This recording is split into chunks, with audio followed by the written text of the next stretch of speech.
So over here, you can see that I got these components right here. I got an iframe on this side and this side is empty. But over here, let's say I want to add in two components over here. In that case, what you can do is utilize something called Flex Container.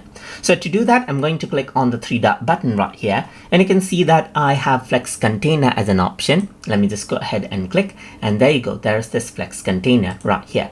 So in this Flex Container, you can go ahead and add in background fill color as you want, and then you can also go around over here onto design and change around the layout. You can change the width, you can change around the height. As you can see of the container right here, you can set a minimum container width and a maximum container width as you want right here, just like this. So if I were to go around onto standard, you can go ahead and change around the overlay, add in a bit of a shadow, and just like this as well. So over here in the container, you can add in other components over here. It can be another container, or we can add in image or text as you want. So let's just go ahead and add in an image and then choose an image that I already have. And there you go. You can add in another container over here now. So let me just click and add in another Flex Container. And then you can see that I can go ahead and add in text right here, just like this. You can go ahead and press the plus button, add in another container right here, just like this as well. Let me just go ahead right here. And let's say, for example, remove these out. So you can see that I have these containers. I can go ahead and delete it out as you want, just like this as well.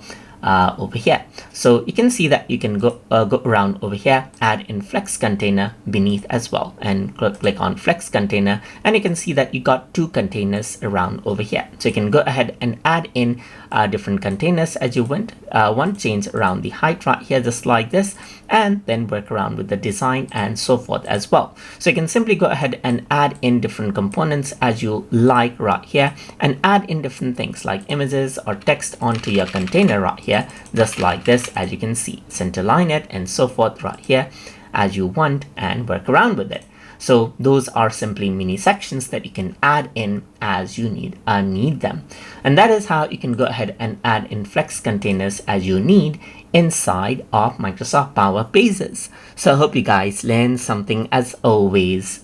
And as always, please like, comment, share, and subscribe.